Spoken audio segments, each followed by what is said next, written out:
മക്കളെ, അപ്പോൾ 10ാം ക്ലാസ്സിൽ നമ്മുടെ ജോഗ്രഫിയുടെ രണ്ടാമത്തെ chapter in search of swords of wind, കാറ്റിന്റെ ഉറവിടം തേടി എന്നാണ് ചാപ്റ്ററിന്റെ പേര്.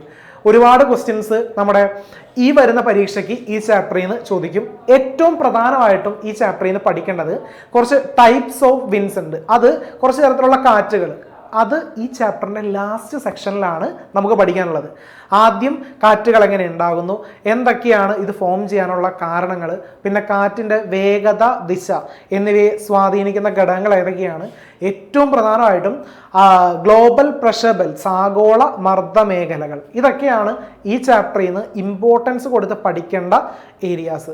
പിന്നെ ഏറ്റവും ആദ്യം ഞാനിപ്പോൾ നിങ്ങൾക്ക് കാണിച്ചു തരാൻ പോകുന്നത് മിക്ക എക്സാമുകൾക്കും വൺ വേർഡ് ക്വസ്റ്റ്യൻ ആയിട്ട് ചോദിക്കാറുള്ള ഒരു കാര്യമാണ് ഇപ്പോൾ ആദ്യം കാണിച്ചു തരാൻ പോകുന്നത്. അതിനൊക്കെ മുമ്പ് ഈ കാറ്റുകൾ ഉണ്ടാവാനുള്ള കാരണം എന്താണ്?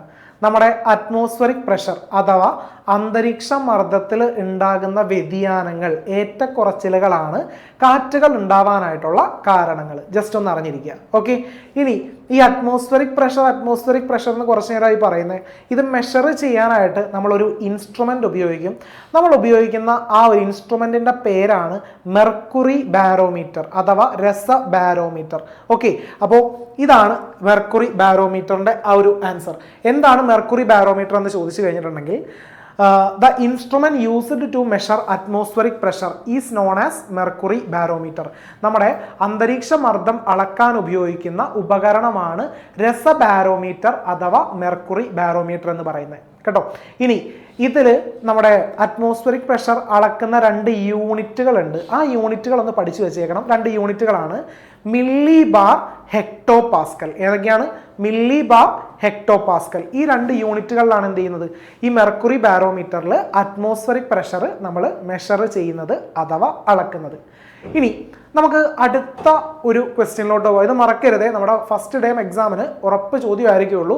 അറ്റ്മോസ്ഫറിക് പ്രഷർ അളക്കാൻ ഉപയോഗിക്കുന്ന ഉപകരണം ഏതാണെന്നുള്ളത് മെർക്കുറി ബാരോമീറ്റർ അറിഞ്ഞിരിക്കണം കേട്ടോ. അളക്കുന്ന 2 യൂണിറ്റുകൾ ഏതാണെന്ന് കൂടെ അറിഞ്ഞിരിക്കണേ, മില്ലി ബാറും അതേപോലെ ഹെക്ടോ പാസ്കലും. ഇനി നമുക്ക് രണ്ടാമത്തെ ചോദ്യത്തിലോട്ട് പോകാം. ചോദ്യം ഇതാണ്: what are the factors influencing atmospheric pressure? What are the factors influencing atmospheric pressure? അന്തരീക്ഷ മർദ്ദത്തെ സ്വാധീനിക്കുന്ന ഘടകങ്ങൾ ഏതെല്ലാം? ഒരു 3 എണ്ണമാണുള്ളത്. Altitude, temperature, humidity. ഉയരം, താപം, ആർദ്രത. ഉയരം, താപം, ആർദ്രത. ഇനി ഇത് 3ഉം അറ്റ്മോസ്ഫറിക് പ്രഷറും തമ്മിൽ ഇൻവേഴ്സ്ലി പ്രൊപ്പോർഷണൽ ആണ് എന്നറിഞ്ഞിരിക്കുക. എന്താ പറഞ്ഞത്? ഇൻവേഴ്സ്ലി പ്രൊപ്പോർഷണൽ ആണ്. ദാറ്റ് മീൻസ് വിപരീത അനുപാതത്തിലാണ്. അതായത് ഒന്ന് കൂടിയാൽ മറ്റേത് കുറയും. ആൾട്ടിറ്റ്യൂഡും ടെമ്പറേച്ചറും ഹ്യൂമിഡിറ്റിയും കൂടിയാൽ അറ്റ്മോസ്ഫറിക് പ്രഷർ അവിടെ കുറയും. ഇനി അറ്റ്മോസ്ഫറിക് പ്രഷർ കൂടിക്കഴിഞ്ഞാലോ ഇത് 3 എണ്ണവും അവിടെ കുറയും. ഓക്കെ എന്നറിഞ്ഞിരിക്കുക. ഈ ഒരു പോയിന്റ് ഇപ്പോഴേ പഠിച്ചു വെച്ചാൽ ബാക്കിയുള്ള സെക്ഷൻസിലോട്ട് പോകുമ്പോൾ ഒരു പോയിന്റ് കുറച്ച് പഠിച്ചാൽ മതി. ഫസ്റ്റ് പോയിന്റ് തന്നെയായിട്ട് നമുക്ക് ഇങ്ങനെ പറയാം, ദേ ആർ ഇൻവേഴ്സ്ലി പ്രൊപ്പോർഷണൽ എന്നുള്ളത്. Okay, yes. അപ്പോൾ സാറേ നമുക്ക് അടുത്ത ക്വസ്റ്റ്യൻ ഒന്ന് കാണിക്കാം, സ്ലൈഡ് ഒന്ന് കാണിക്കാം, നോക്കാം. ആൾട്ടിറ്റ്യൂഡും അതേപോലെ അറ്റ്മോസ്ഫറിക് പ്രഷറും തമ്മിലുള്ള ഒരു റിലേഷൻ എങ്ങനെയാണെന്നുള്ളത് നോക്കാം. ആൾട്ടിറ്റ്യൂഡ് അഥവാ ഉയരം. The atmospheric pressure decreases with altitude. അതല്ലേ നമ്മൾ പറഞ്ഞത് ദേ ആർ ഇൻവേഴ്സ്ലി പ്രൊപ്പോർഷണൽ എന്നുള്ളത്. അതായത് ആൾട്ടിറ്റ്യൂഡ് കൂടിക്കഴിഞ്ഞാൽ അറ്റ്മോസ്ഫറിക് പ്രഷർ അവിടെ കുറയും. ഏകദേശം 10 മീറ്റർ ഉയരത്തിന് 1 മില്ലി ബാർ എന്ന തോതിലാണ് ആ വ്യത്യാസം വരുന്നത്. ഓക്കെ, അപ്പോൾ the pressure decreases at the rate of 1 milli bar per an altitude of 10 meter height. അപ്പോൾ 2 പോയിന്റ് പഠിച്ചു. ഒന്ന്, they are inversely proportional. 2, atmospheric pressure decreases with altitude at the rate of 10 meter. 1 milli ബാറിന് 10 metre എന്നുള്ള ലെവലിൽ ഏകദേശം 10 metre ഉയരത്തിന് 1 milli bar എന്ന തോതിലാണ് വ്യത്യാസം വരുന്നത്. As 1 goes up, there is a decrease in the atmospheric pressure due to the ratification of air of this altitude. അതായത് മുകളിലേക്ക് പോകും തോറും മറ്റത് കുറയും എന്നുള്ളത് മാത്രമേ അവിടെ ഉദ്ദേശിച്ചിട്ടുള്ളൂ. പിന്നെ ഒരാൾ ഉയർന്ന സ്ഥലങ്ങളിലേക്ക് പോകുമ്പോൾ ചെവി അടയാനായിട്ടുള്ള കാരണം നമ്മൾ ഓൾറെഡി ഒരു ക്ലാസ്സിൽ പറഞ്ഞിട്ടുണ്ട്. ചെവി അടയാനുള്ള കാരണം എന്താ? ഉയർന്ന സ്ഥലങ്ങളിലേക്ക് പോകുമ്പോൾ അവിടെ വായുമർദ്ദത്തിൻ്റെ കുറവ് ഡ്യൂ ടു ലോ പ്രഷർ ആണ് ചെവി അടയാനായിട്ടുള്ള കാരണം. ഇത്രയും കാര്യങ്ങൾ ആൾട്ടിറ്റ്യൂഡിൽ പഠിക്കാനുണ്ട്.